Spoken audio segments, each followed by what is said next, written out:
Nation. Join us now for Family Mix Mondays with licensed professional counselor Jaketra Bryant. Tune in as Jaketra shows the different dynamics that make up family. Whether you represent the nuclear family, single parent, extended, grandparent, or blended family, Jaketra has tips and advice designed to strengthen your family structure. Source Nation, here is your host, Jaketra Bryant.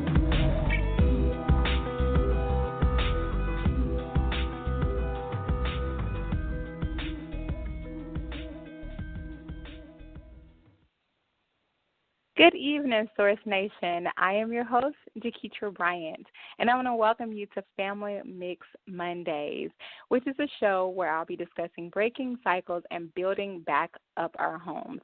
I have discussions from intentional parenting, how to stop being a guest in your home, communication, and just tons and tons of things that you would love to hear.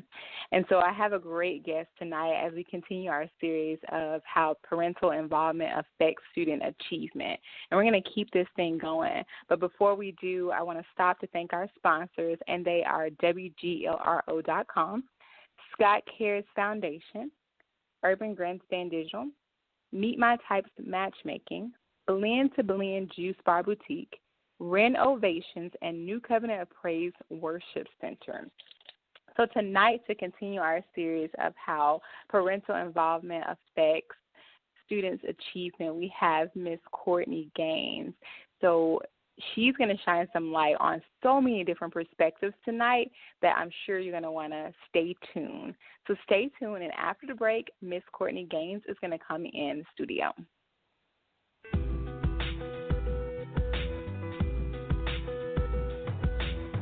Source Nation, stay tuned. You're listening live to Family Mix Mondays with your host, Jaketra Bryant.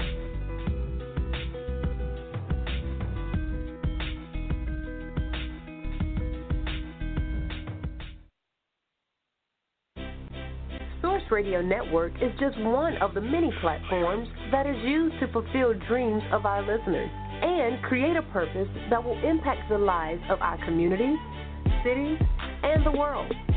It is often said that great things will happen when a group of driven people work together to accomplish one goal. We're giving people the opportunity to have a voice, translate words that haven't been heard, and paint pictures that no one has seen. Source Radio Network is fueling your life's purpose. How can you listen? www.blogtalkradio.com/Source Radio.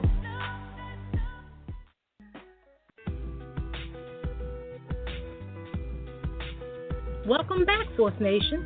You're listening live to Family Mix Mondays with your host, Jaketra Bryant.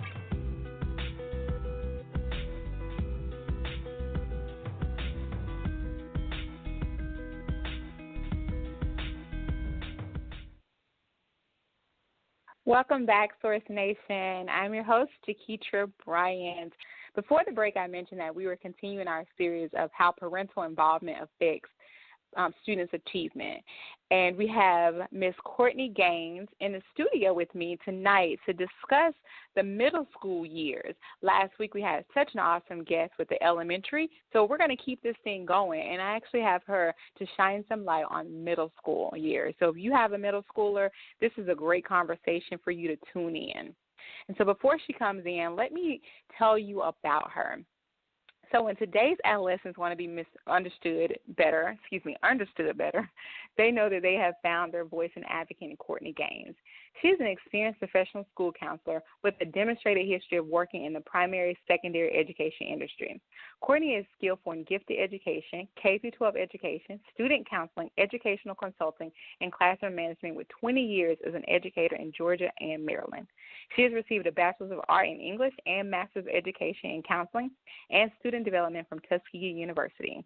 Courtney continued her education by receiving her Educational Specialist degree from University of West Alabama. In highlighting her accomplishments, she cites her honors being the 2011 Gwinnett County Public Schools Middle School Counselor of the Year, the lead counselor for her department for many years, presenting at state-level counseling conferences, and currently seeking her licensure as a licensed professional counselor. She's also a member of Delta Sigma Theta sorority and a wife and a great friend. And so I do believe we have Miss Courtney Gaines in the studio. So hello, Courtney, and welcome to Family Mix Mondays. Hello, Jaketra. Hello, Source Nation. Thank you so much for being here. And so before we begin, tell Source Nation a little bit more about you and any new things you have going on. Yes. Well, I'm from Atlanta. I'm a native, so I'm really excited just to be able to help out students and families in my local community. And again, like my bio said, I'm just really looking forward to becoming a LPC, a licensed professional counselor, so I can just really help them a lot more in different capacities. So why don't you go ahead and give a shout-out to your middle school so they'll know where you are and what school? Absolutely. Pinckneyville Middle School, the home of the Blue Devils, which is located in Peachtree Corners, Georgia. Yeah, Peachtree Corners. All right. So great. I'm so excited that you're here. And so, Courtney, we've been doing this series of how students' achievement affects how parental involvement affects student achievement. And so today I wanted us to talk from like a wide range of subjects, being from the expertise of like the counseling perspective and being inside the schools.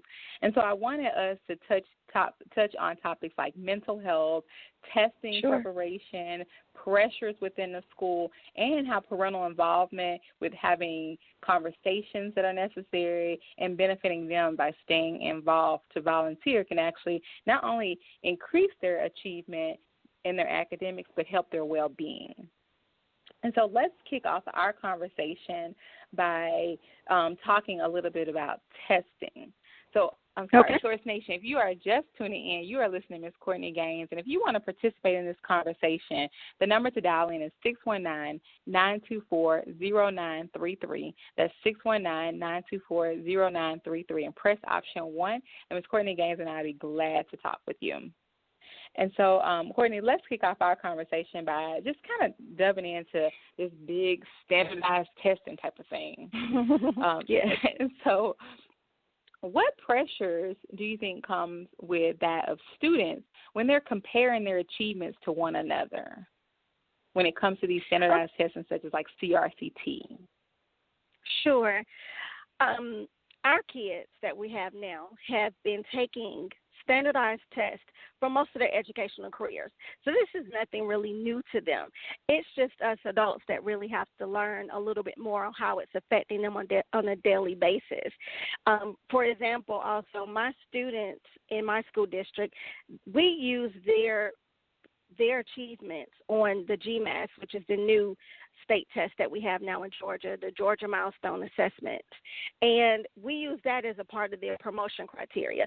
So as you can see, that's very high stakes for them because, of course, they want to go on to the next grade level. So that's a lot of pressure if you are a young kid. However, making sure that we as the adults in their lives, their parents, their teachers are all on board to help support them in different kind of ways and letting them know that they are very much prepared for those tests. What they learn on a daily basis in their classes is what's giving them the source and the material that they need. It's nothing new that they're seeing. It may be slightly different format for them at times, but teachers try to do a really good job of sharing that same kind of format in their classes on a daily basis. But just having parents know the material, what they're going over in class on a daily basis, helps students a lot to feel a lot better and more prepared for those particular assessments and standardized tests. And I realize that, like, although CRCT is very common for us to throw around, like, what are the meanings to those particular acronyms? So there are parents, like, they can even tap into being like, well, what are y'all even taking? Like, what does C mean? What does R mean? Like, what is this? Sure. Now, we used to do the CRCT. We no longer take that test now. The state of Georgia now has put in place the Georgia Milestone Assessment, which is GMAS for short. But the CRCT was the Criteria and Reference Competency Test. And it pretty much is saying, let's see how much your son or daughter knows being in this particular grade level compared to other students at this particular grade level across the state. Let's see how well they rank or how well they perform, show mastery, rather, at this level for all of the kids there in the state of Georgia. And I didn't even know they had switched testing, and so that's yes, a really good thing just to even know, right? Like the fact that they switched testing. So now our parents who have middle schoolers who are really fifth graders now heading into middle school can now actually know that they've actually switched this test and what it stands for. So I want to be able to give some of our middle school parents or rising middle school parents maybe tips on how they can actually help their child master taking tests, since this is something that they must do. Like, what can parents actually do to step in and help their child? Absolutely, Jaketra. One of the main things I want parents to know about this particular assessment is that it does have some writing on it. There is writing that has to be done on various sections of the test, just not English language arts, but they may also have to do some writing on their math portion of the assessment. So that's something else I meant to mention before, that it is slightly different. There's literacy across the board in all different subject areas, and there are 5 different subject areas. There's English, language arts, there's reading, there's science, math, and social studies on that particular assessment. And they changed it up a little bit to which particular grade levels will test on what areas. So although my entire middle school did take the assessment back at the end of April, only the 8th graders took the science and social studies portions. The other grade levels did not. They had just taken the English language arts and the math portions. So it definitely can be a different kind of test. But again, like I said, what the students are learning on a daily basis is what's going to have them prepared for this particular test. They know it. You just have to make sure that parents are involved with their students on an everyday basis consistently throughout the year, and it starts day one. Go into the schools.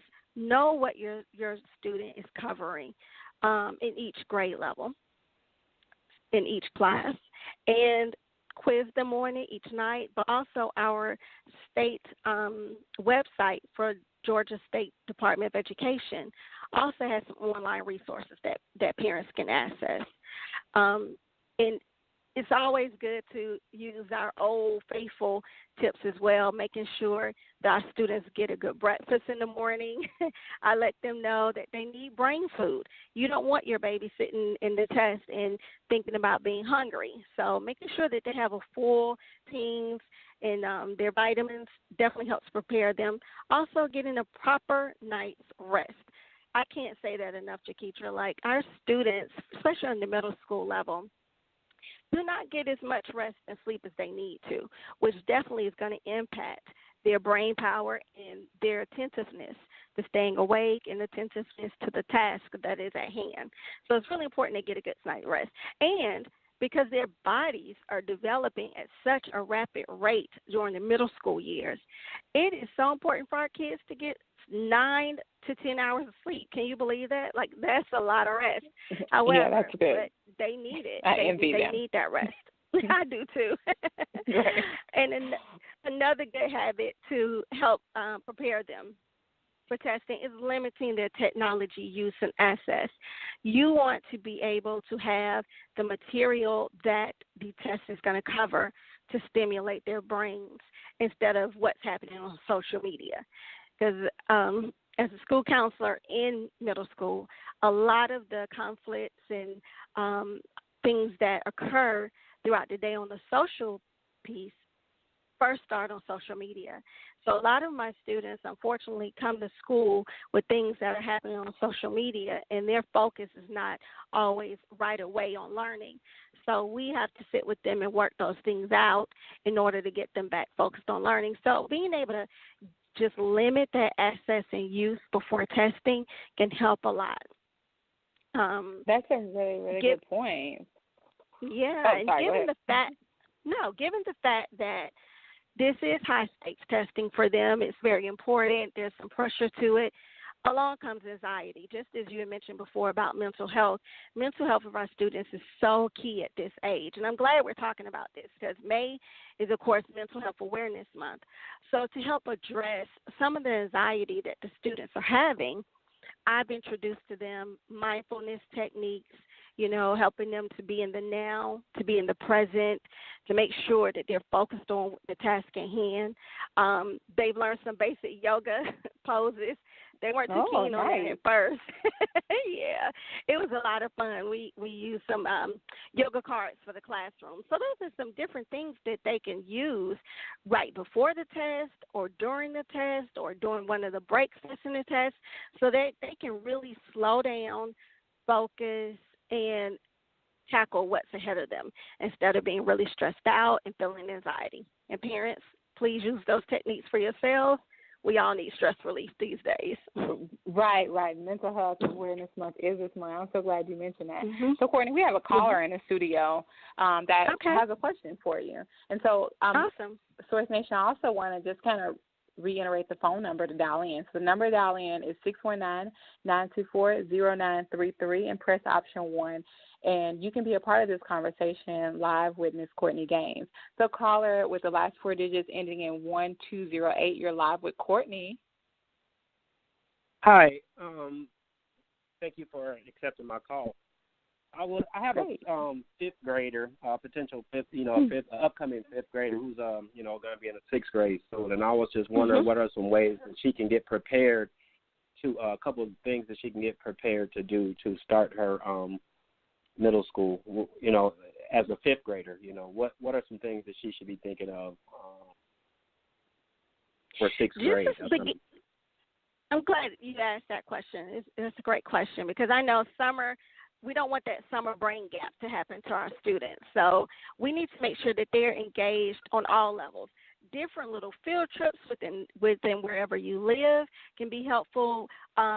Definitely reading. Reading is a huge thing for our students, getting them exposed to all types of genres of literature. But please make sure that you make sure that you're asking your child, what is it that they're interested in so that you can find books that are based on that. Going to the teacher school box type stores, not just for educators, parents, please go in there. There is a wealth of resources for you there, workbooks, all kind of things. A lot of things also are online. Just Google, sixth grade curriculum in whatever state you live in, and they'll bring up a lot of different what we call standards that they are held to master by the end of the year. So if you begin to pull out pieces of those standards and finding good resources that go along with that, that would definitely help prepare them. So that's a great question. Cool. Thank you. I appreciate that. Mm-hmm. Thank you. Do you have any other questions for Ms. Courtney? Oh, no, that was great information. I'm just listening now, so I appreciate it. Okay, thank you for calling in. So great, Courtney. I love it. I think that is definitely some tips that are basic and free that they can use. Yes. So from feeding breakfast to balance of sleep. And things that we don't think of. And so, I think Sullivan Learning Centers and places like Kumon are great when it comes to maybe picking up study skills or learning those key study strategies. But sometimes it is just as much as let's make sure they have some sleep. Let's make sure they had something to eat. Let's limit the social media where you're talking about outside interferences that are getting in the way. And so I think those are really great tips. Mm-hmm. Good. And so let's shift a little bit because I want to really capture this great middle school year picture. I feel like middle school is such a critical just moment. I remember my middle school years. I went through issues with skin color. I went through issues with hair length, hair color. I went through issues with body weight. And so many things as my body was changing. And sometimes I believe that we don't really see how that actually affects, how well we're going to sit in that class and pay attention to that teacher, or if our grades do begin slipping and what parents hands-on can actually look like. And so I wanted to talk about those particular pressures from peers and that pressure from social media that comes during this time. And so what are some common problems that you see? Mm-hmm. I was just listening to what you were saying about your middle school experience. Mine was similar, and same type issues that you were talking about I faced. But believe it or not, some of our students are still facing that on a certain level.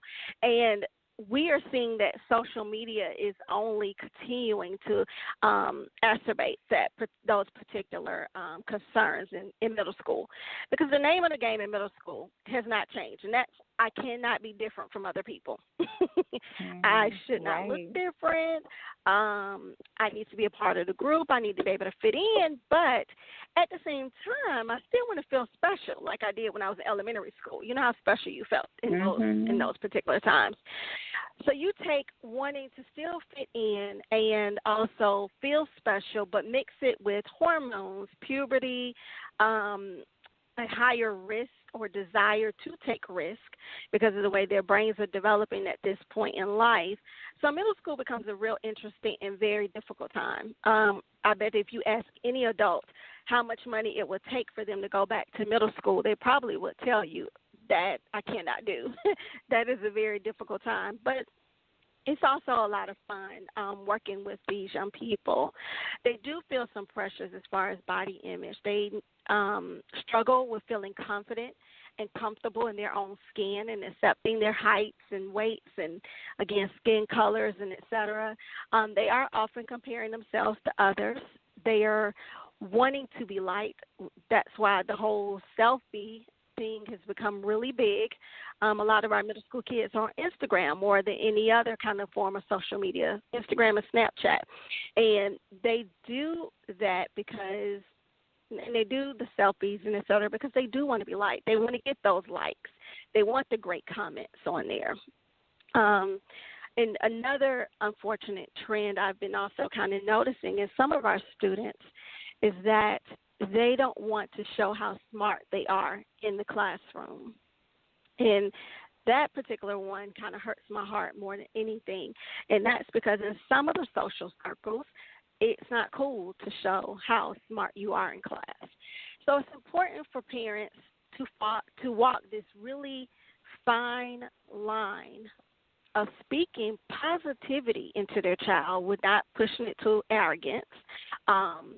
Parents also have to help their student understand the big picture of how school pays off for them in the long run. Good academics can result in a good career and lifestyle for them, and that it's okay for them to shine in the classroom. But the key to parental involvement at the middle school level is to stay engaged, stay involved. This is now not the time to let up or ease up in your involvement with their schoolwork and their interests. You know, a lot of parents come into the classrooms when they're in the elementary school, and we don't have that happening as much in the middle school. And what I hear from parents is, oh, he or she is embarrassed if I come. And I get it. I do. And they will be slightly embarrassed initially. But you're also letting the school know that we're a team. We want to see your child win and be the best that they can be. We're all on the same page. Communicate with us. You're not pestering teachers if you email them and say, hey, I just want to check on things with my child. They appreciate those kind of emails, honestly. Now, not every day, but on a weekly basis works out really, really great. But that is the key time for parents not to let up on that involvement. You have to stay engaged and talk to your child. That is a priceless thing. Taking that time to just talk to your child and relate to them and say, hey, how are things going? What's going on? So that you're in tune with them and you won't miss anything. Yeah, I think, like, it's going to be a challenge, like, regardless, right? Like, yes. just to sit down and be like, hey, I want to know what's going on, because you are facing, like, a time where social media and peers, I'm sorry, parents, matters more.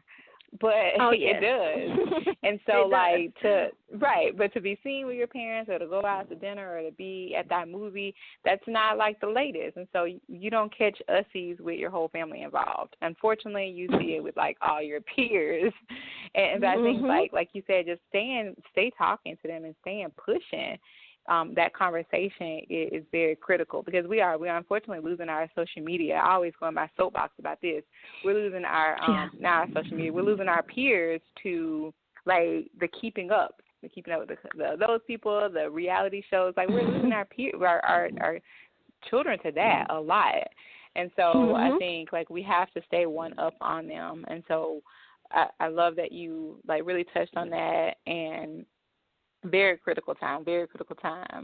And so sorry, you had something to say? I was just about to say, and being involved also means you know who their peers are. Right. You definitely want to be that parent that everyone can talk to, because if they are not comfortable enough to talk to their parents, then at least they're talking to another adult in their life and getting more guidance. Because again, like you said, they're looking at their peers and seeing what's going on, where their peers are on the same exact level that they are. They can't give them any more guidance than what they already know right now.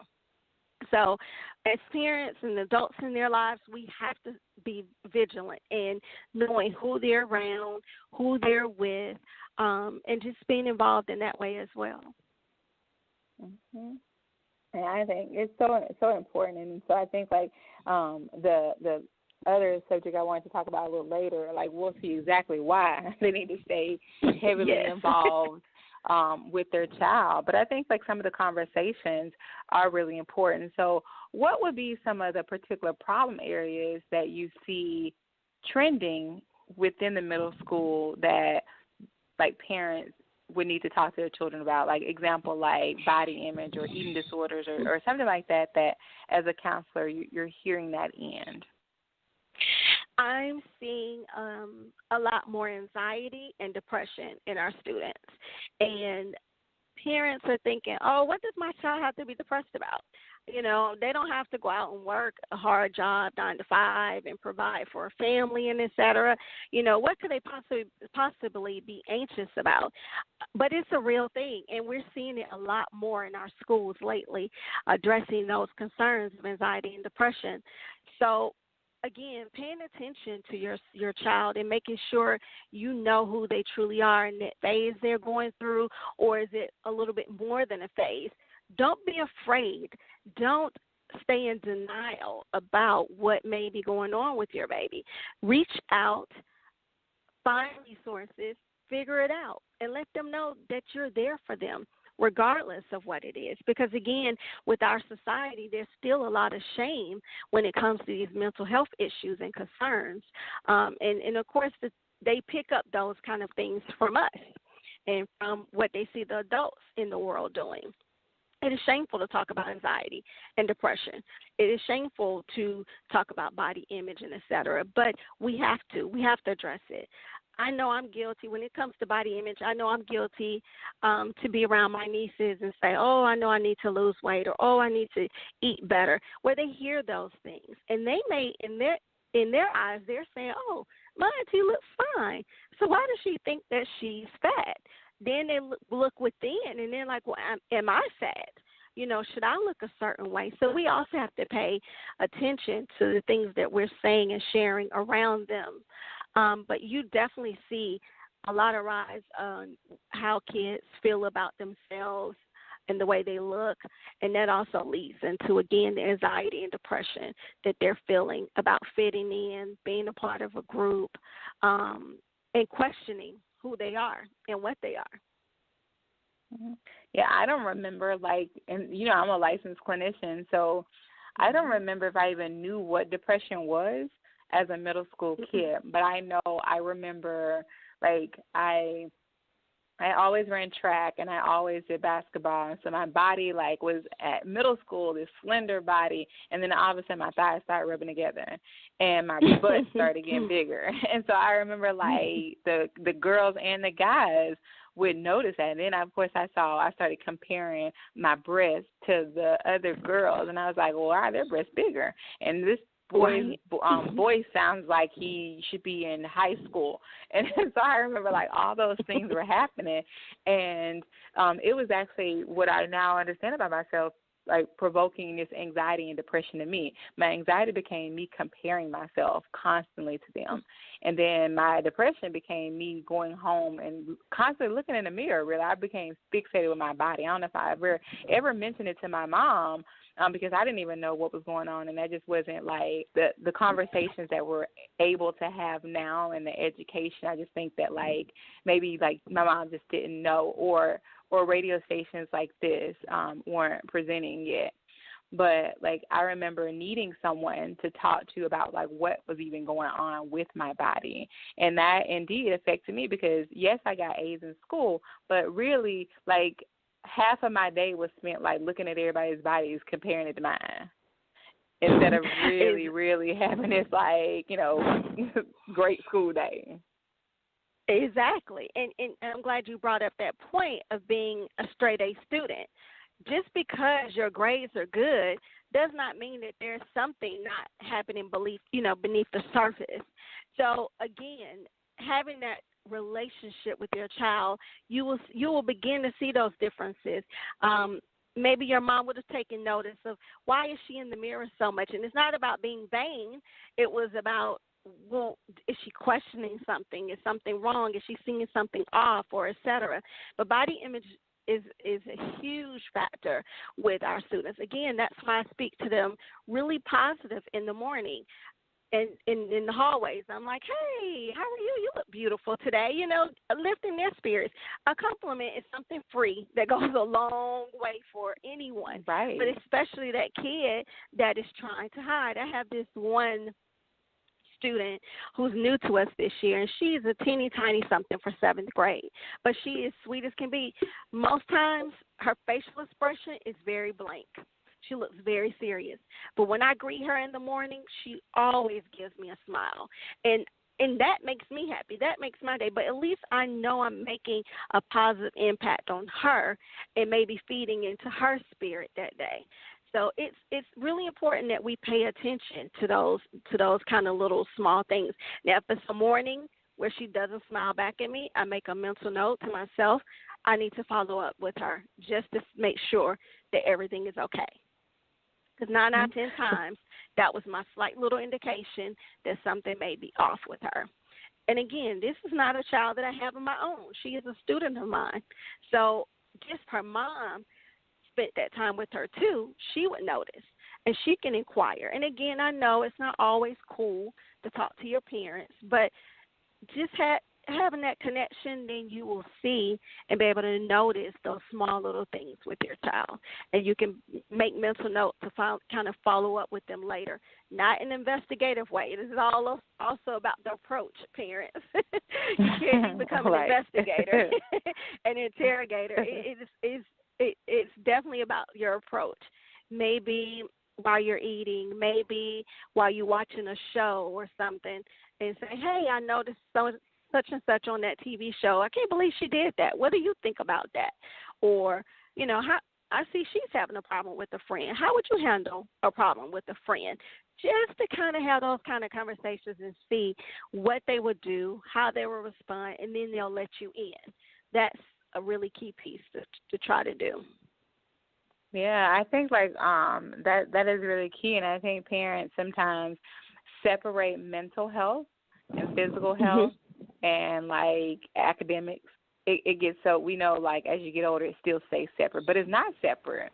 Like the mental health makes a huge difference as to how the child is going to perform in school, what they're going to even remotely do once they get to school, and all these things affect like success. Like they're all together and connected. And I think if we constantly have that conversation and normalize that, like everyone has mental health, and mental health is not only like you have schizophrenia, like you're hearing voices or you have addiction. Mental health is literally the well-being of yourself, and so things like body image play a role. I wanted to talk about because I wanted to really get enough time with like some latest trends within our middle school students, or just trends that are happening now. That's like what we call like at our university right now, trending trauma. And so like I wanted to talk about that because suicide is not often discussed. Like, people believe, like, I don't know why, but they believe that if you talk about suicide, that's going to implant it in someone's head, which is far left as left can go. And so that is not true. So suicide is something that needs to be talked about, and it's actually very high in middle school children, very high. Mm-hmm. And so I wanted us to really touch on some particular, like, trending things that are happening within middle school and some factors that are actually contributing, like the shows, like 13 Ways and just all those other different topics. So could you tell, like, Source Nation something about, like, when it comes to suicide and some of those trends and these shows and all that that's happening? Absolutely. Suicide is a really serious topic, of course, and I agree with you wholeheartedly. Just because we don't talk about it doesn't mean it won't happen. When I returned from spring break to school and was asking the kids, just know, what did you do? Did you have fun? Just kind of getting a little tidbit of what their vacation was like. They mentioned to me that whole Netflix series called 13 Reasons Why. And parents, if you don't know or you heard a little something about it, it's a story of a girl that commits suicide. And she leaves 13 tapes for specific people on why they contributed to her committing suicide. And unfortunately, one of the tapes was to her school counselor. And so that pretty much kind of puts us in the bad light. But it's just become a real big source of conversation among the counselors and parents, because we do have that fear of sensationalizing suicide and thinking that our teens who watch it may go out and look at it. But one of the best things that I believe my school system has done is for us to implement as a part of our health curriculum is a signs of suicide chapter that they all have to have. All seventh graders have this in their health curriculum. And myself, along with the PE teacher, will talk to the kids about this particular topic. And in it, we give them different signs of suicide, the withdrawing, beginning to give away things, saying goodbye in a really weird manner, just all these various ways that are subtle signs of a student contemplating suicide and possibly wanting to attempt or has attempted before. But we need to talk about it. And I'm so glad that we do talk about it. And parents, it's okay for you to discuss it. There was also a recent article I had seen where an 8-year-old little boy committed suicide. So as you can see, it's even affecting our younger ones. So we have to be able to discuss it on an age-appropriate level.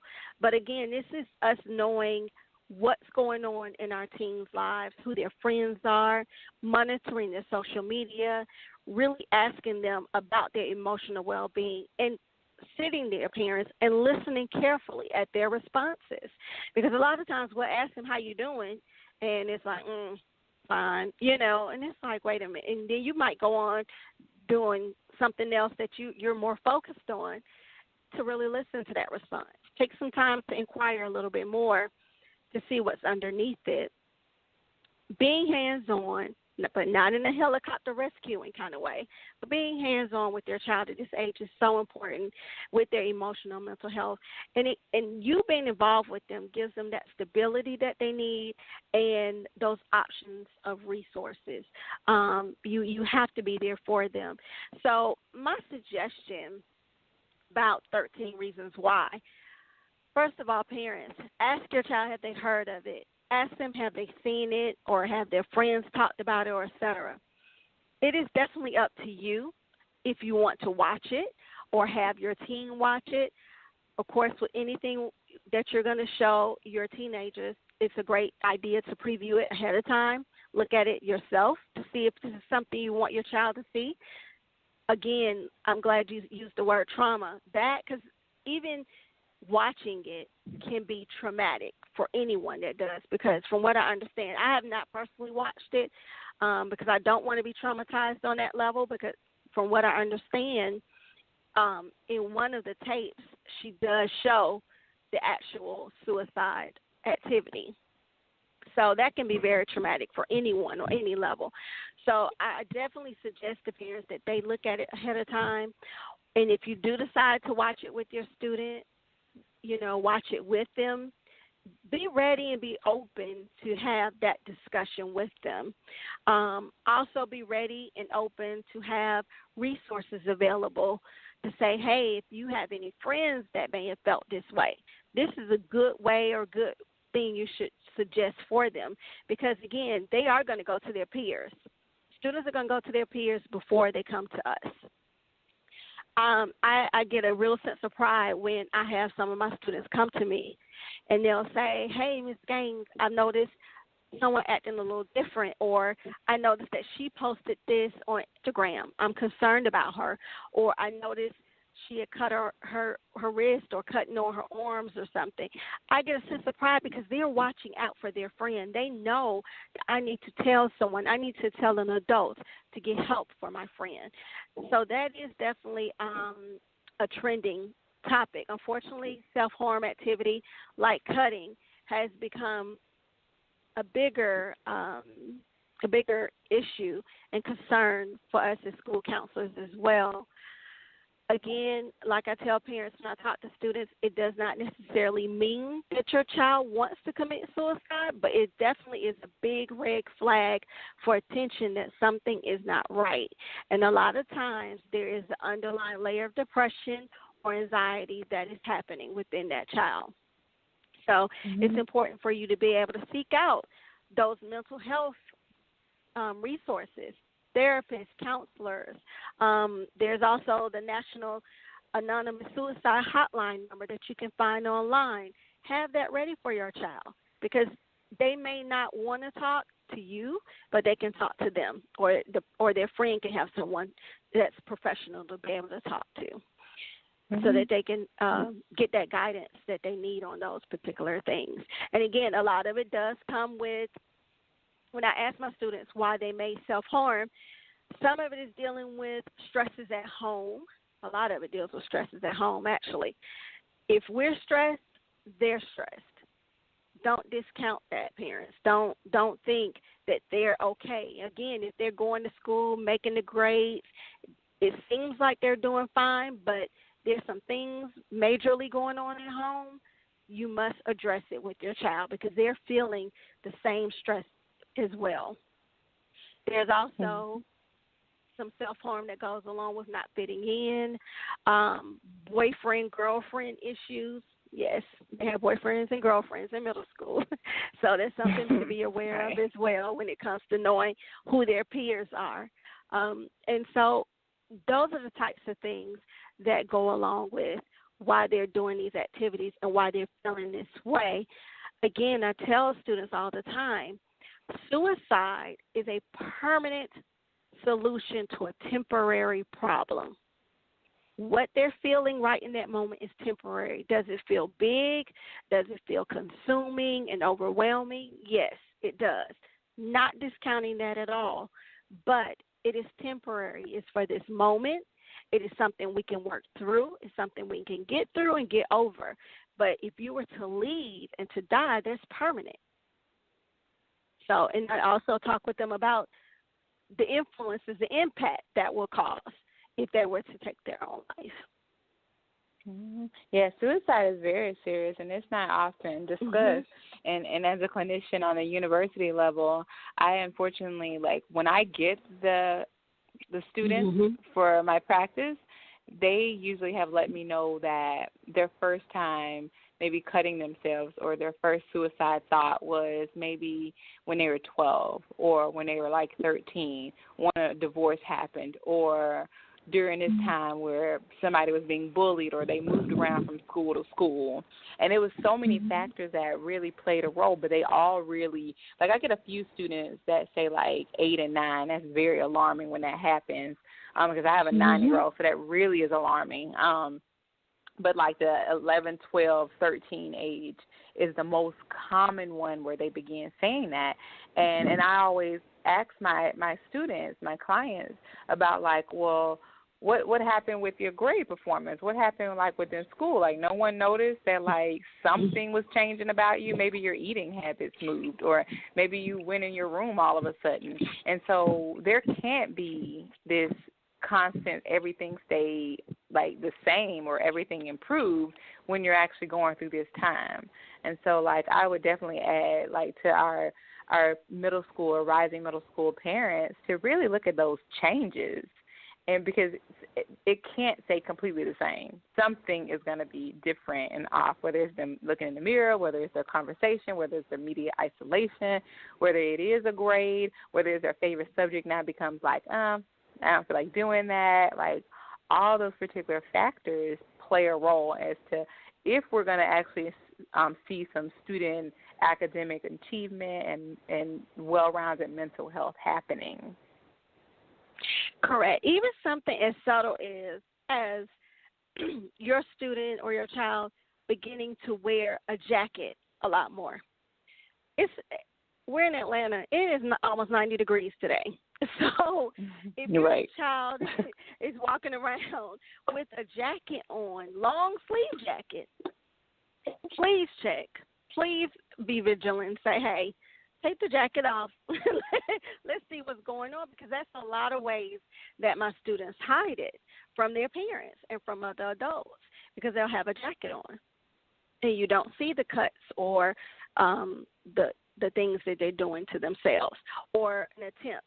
You're correct in what you're saying as far as by the time you see your students, they have already had the ideation or an attempt already done. Again, yes, in the middle school level, it occurs a lot more often than it does in high school and on the college level. Mm-hmm. So it's very important. Sorry. No, go ahead. I was like, as we begin to wrap it up, I do want to make sure that we give them some helpful tips because we gave them 3 different point of views from standardized testing during this middle school year, the peer pressures, and in particular latest trends when it comes to the mental health side, like with suicide talks and body image. And so what would be some overall tips that you would like to share with our parents who have rising middle schoolers or are in middle school when it comes to making sure this involvement of them remains hands-on? Sure. First things first, parents, don't be afraid of the middle school. Again, please make sure that you're contacting your child's teachers and letting them know and be aware that you're there to support your child as well as to support them and what's happening in the classroom. Be engaged in what's happening with the curriculum that your student has so that you can ask your child questions, a little more involved questioning, what do you have to do for homework or how was school today? When you can use a specific point of reference, say, I understand that in class you all were learning more about fractions or more about what happened with the civilization of Southeast Asia, whatever the case may be. You can learn that information from being involved with the teachers and knowing what the curriculum is about. That's number 1. Number 2, again, speaking life and positivity into your child's life. Again, you do not want to make them arrogant to a fault, but please highlight the things that they do very well. Help them to shine and feel good about themselves. That's a very nice outfit you have on today, because a lot of times they get to that age and want to dress themselves, of course, and pick out their own clothing. So be sure that you're complimenting them on their strengths. And then also things that they may be weak in, help them to find a way to make that a strength and build that weakness up so it's no longer an issue. Know who your child's friends are and who they're involved with, because, again, another key indication of any emotional mental change with your student is going to be the switching of friends. I know that sounds really cliche, but it is the truth. If you see the friendship group beginning to change, kind of figure out a little bit why. Again, their friends are going to change from elementary to middle because they're growing up, they kind of grow apart or whatever the case may be. But once they begin to have that real core group of friends in middle school, that begins to change. For the worse, especially, take a look at why. Engage with your child. Stay involved with them, knowing who they're becoming, who they want to become. It is not about us. They are living this life for themselves. We cannot live it vicariously through them. But knowing what your child is interested in, getting them involved in those things is always good as well. But just staying on top of things. That's the main thing I can really say for middle school parents is really just staying on top of things, staying engaged, staying involved, having that relationship, helping them to build resiliency, and also the last R that I love is helping them have responsibility and owning their actions and owning their decisions. We've got to help them through because they're becoming young adults at that point in time.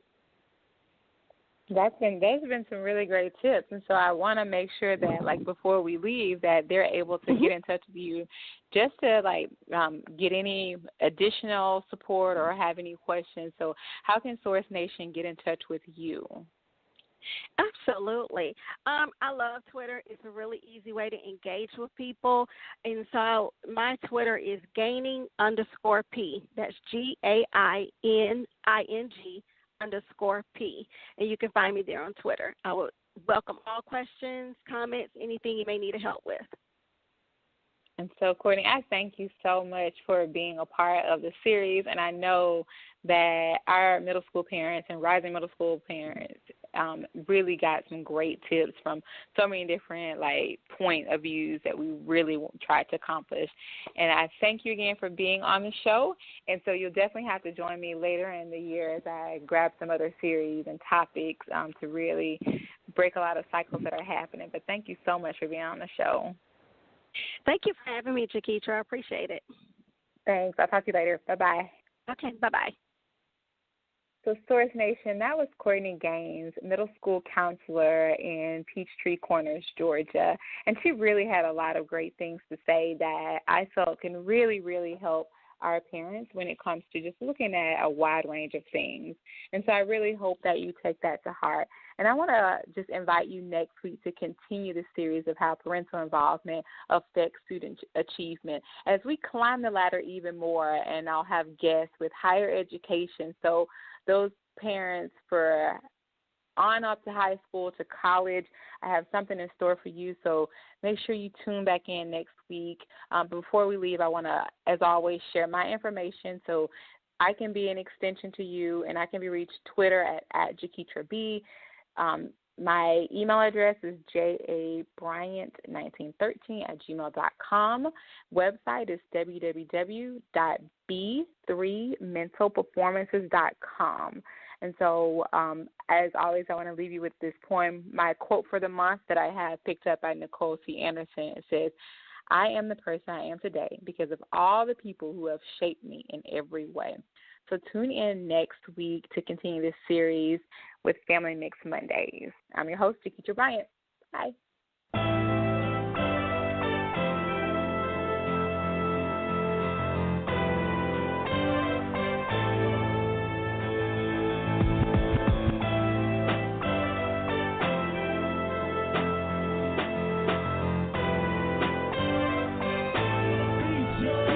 Get at me for beats, y'all.